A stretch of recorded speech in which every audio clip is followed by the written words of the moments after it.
मेरे भाइयों और बहनों, आप लोगों को आश्चर्य होगा कि हो रहा होगा कि ये बहन क्यों इन लोगों के साथ यहाँ आ रखी है। तो मैं यहाँ पे अपने लिए नहीं, आप लोगों की बेटियों के लिए, आप लोगों की बहनों के लिए, अपनी बेटियों के लिए यहाँ आई हूँ, क्योंकि मेरी बेटी के साथ इतना बड़ा अपराध हुआ, आप सभी लोगों को पता है। और जो पीड़ा मैं सह रही हूँ, जो दर्द मैंने सहा है, मैं नहीं चाहती कि ये दर्द मेरी बहनों को मिले, मेरी बेटियों को मिले। इसलिए मैं आप लोगों के साथ इतने दुख के बाद भी खड़ी हो रखी हूँ।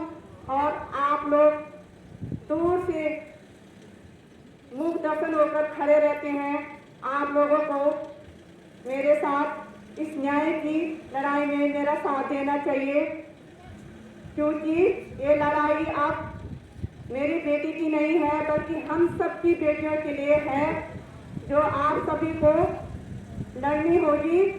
तभी हम इन अपराधियों का खात्मा कर सकते हैं। भाइयों, मैं यहाँ पे आई हूँ आप सभी लोगों के लिए कि आप लोग मेरे साथ यहाँ पर मेरी इस लड़ाई में मेरा साथ दें, क्योंकि मेरी बेटी अंकिता अब कभी लौट के नहीं आएगी, मैं उसे कभी देख नहीं पाऊंगी। लेकिन इसके बाद भी मैं यहाँ पे खड़ी हूँ सिर्फ अपनी बेटियों के लिए, अपनी माँ बहनों के सम्मान के लिए, क्योंकि अब हमारे सम्मान कोई नहीं करता। आप लोगों ने देखा होगा कि मोदी जी आते हैं इस देवतुल्य भूमि में, लेकिन वो कभी बेटियों के विषय में नहीं कहते। उन्होंने मेरी बेटी अंकिता के लिए, आपकी बेटी अंकिता के लिए एक भी शब्द नहीं कहा। फिर भी आप लोग भाजपा को वोट देते हैं। ये बहुत शर्म की बात है। ये बेटी अंकिता के साथ बहुत बड़ा अपराध है और ये अपराध आप बेटियों के साथ कर रहे हैं। इसलिए मेरी बहनों और भाइयों, मेरी इस लड़ाई में आप मेरा साथ दें और अपनी बेटियों को सुरक्षित करें।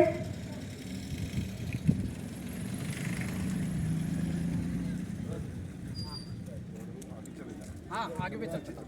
इस माह का व्रत भी आज नवरात्र का व्रत है, और नवरात्र का व्रत जो है वो इसलिए है कि आप लोग जो है आजकल अपने घर में नवरात्र का आपने पाठ रखा होगा अपने परिवार की खुशहाली के लिए।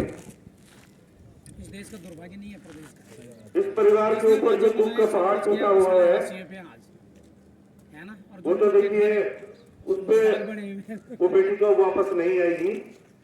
लेकिन अगर आप इस माँ का साथ निभाते हैं तो अपने परिवार को सुरक्षित करते हैं।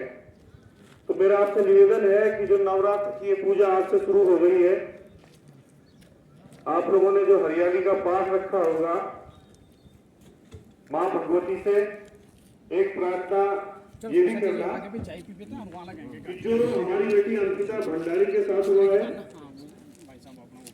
वो किसी दूसरी बेटी के साथ ना हो।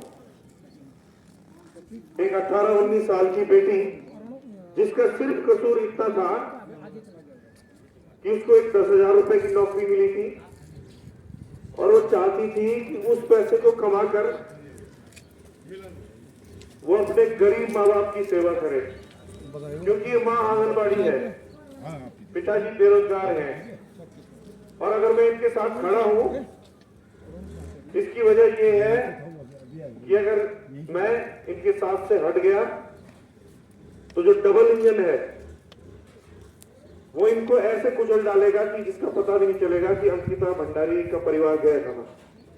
ये वजह है, और यही वजह है कि हम लोग आपके बीच में आए हैं, अपने पहाड़ी समाज के बीच में आए हैं कि आप लोग हमारा साथ दें।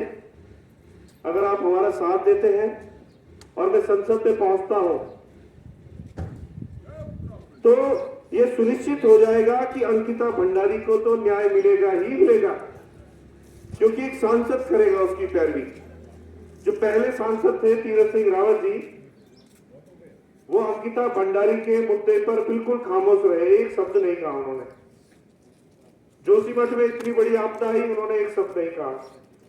जो फौज का रोजगार हमारा अग्निवीर बन के 4 साल का रोजगार बन गया है, जैसे कोई प्राइवेट कंपनी की नौकरी हो, उस पर उन्होंने कुछ नहीं कहा कि हमारे पहाड़ी प्रदेश के लोग उस पर निर्भर है